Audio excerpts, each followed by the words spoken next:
Hi, this is a video on Art Smart for the coaches.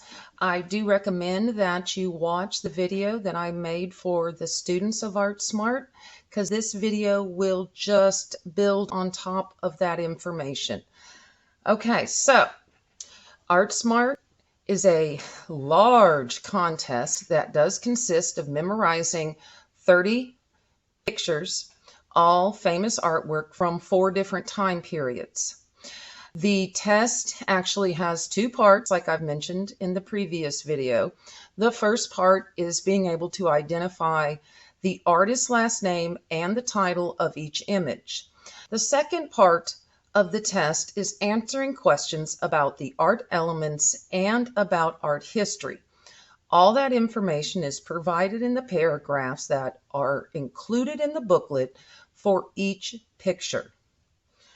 The other very important part of these tests is spelling, and I highly recommend that you assign each student a notebook and you assign them writing out the names and the titles. It's really up to you. I actually ask my students to do at least 5 different ones a week. Write them out 3 to 5 times. I ask to see their spelling notebook and I check it off, and then I will assign them the next 5 that they will do for the following week. Now, when you get your information and your packets and your pictures, you're going to have large prints that I use extensively with practicing. There's a bulletin board that's just waiting for the prints for this year.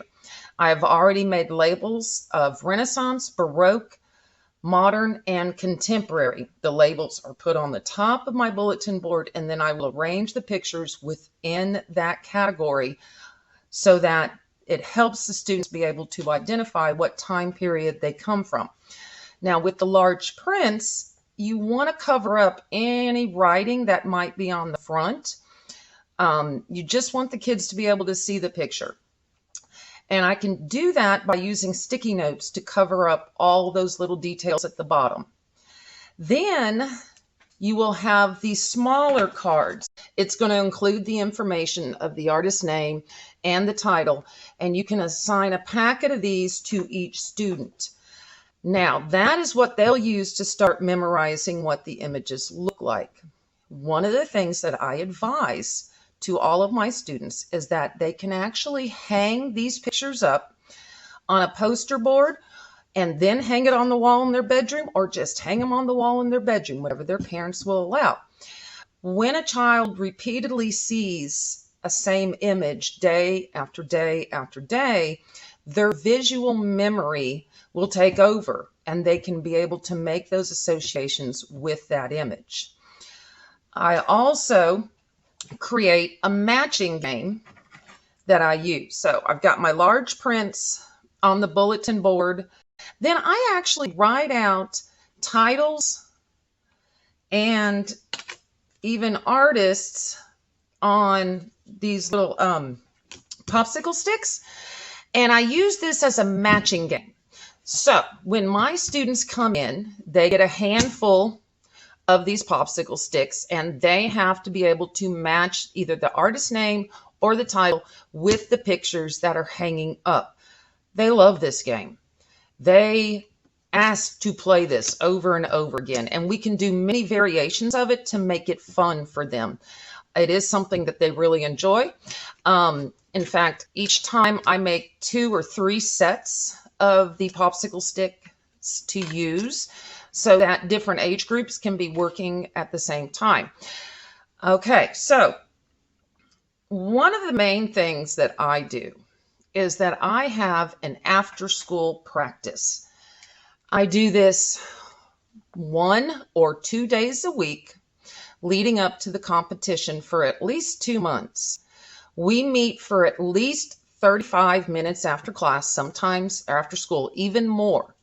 If you have time during the day to pull these students, that's great. But there is so much information to cover, I found that practicing after school seemed to work best for me.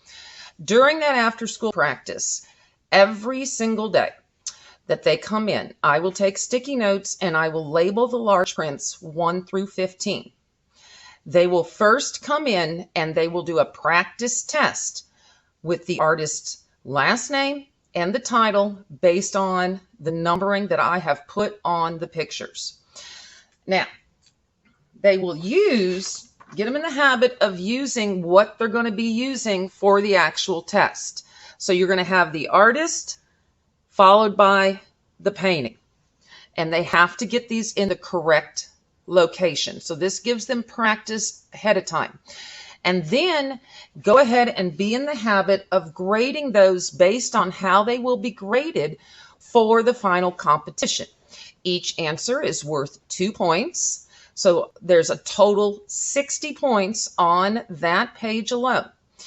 If it is misspelled, they only receive 1 point. So that is how I start my after school practice. Then we play matching games. Now, the other thing that I do in the after school practice has to do with the booklets. So if you've got the image and then you've got the description underneath, young kids, especially elementary age, are not going to read this handout or booklet. It is written at a higher level. Your junior high kids will be able to read it. They won't retain as much as you hope. So what I do is that before I present a picture to them in after school practice, I have read those paragraphs. I have highlighted the important parts. I've made sure to change vocabulary into words that are easier for elementary kids to understand. And then we will have about 5 to 10 minute discussion where I'm basically reading the booklet to them and giving them the important information. While I'm doing so, I'm also pointing out on the images exactly what the booklet is explaining. This will help them to understand, and they will retain the information better if you present it to them. I have been very successful with using that for the past 15 years. And subsequently, my Art Smart students tend to make higher scores on the art element and art history portion of the test than other schools have been able to do. The other schools are going to be very focused on the spelling and nailing those pictures, memorizing them. But the second portion of the test is worth 60 points, just like the first portion. So overall, you have 120 points. So if they're scoring also in the art element and art history section, you will overall have a higher score.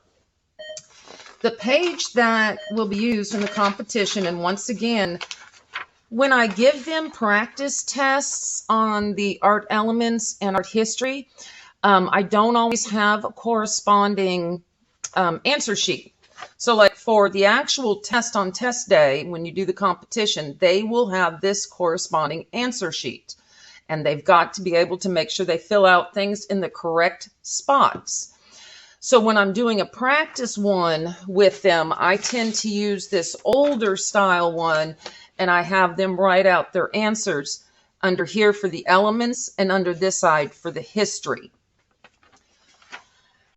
On the day of competition, you are going to, if you've been asked to be the director, then you're going to have some more organization to do.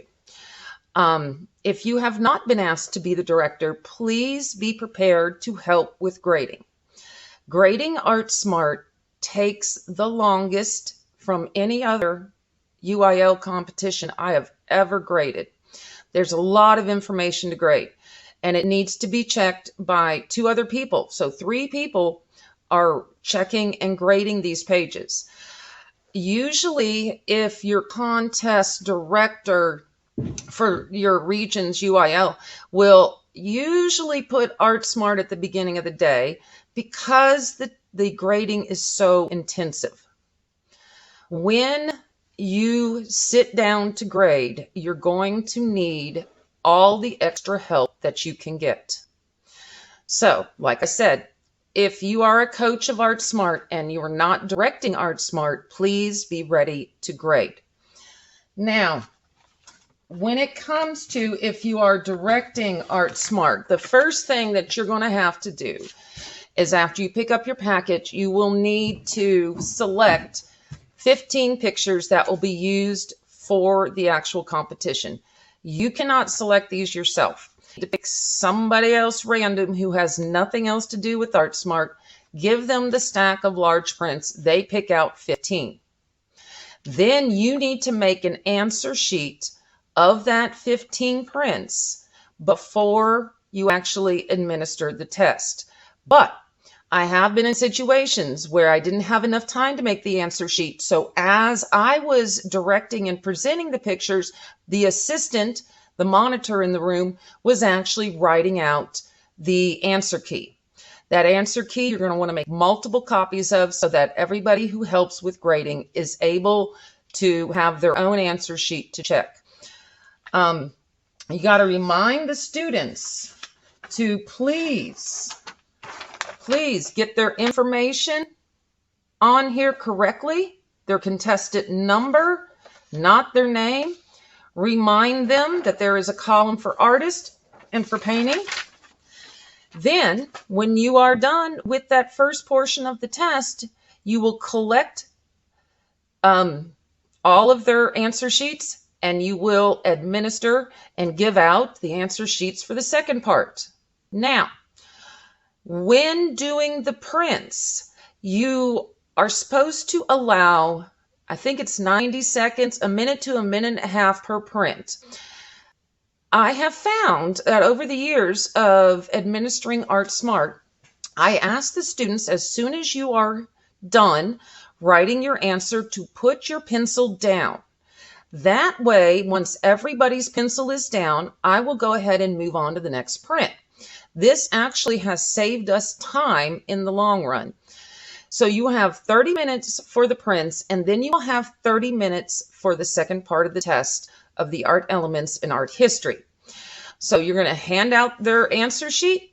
You're going to also give them the test. Make sure they fill out the top correctly like they did before with their contestant number. Remind them that the answers for art elements needs to be on the one side and art history on the other. And then you can have them open their test and begin. They are allowed 30 minutes for this portion of the test. Once you're completely done, you are ready then to start the task of grading. I recommend you find as many helpers as possible. Get comfortable, get ready, because you will have a lot to grade, but it's going to be worth it, and you'll be very surprised and impressed at how well these children do overall. So, I think that I really have gone over all the information that you're going to need in order to not only practice with these students, but make it to competition day. I wish you all the very best of luck. Thank you.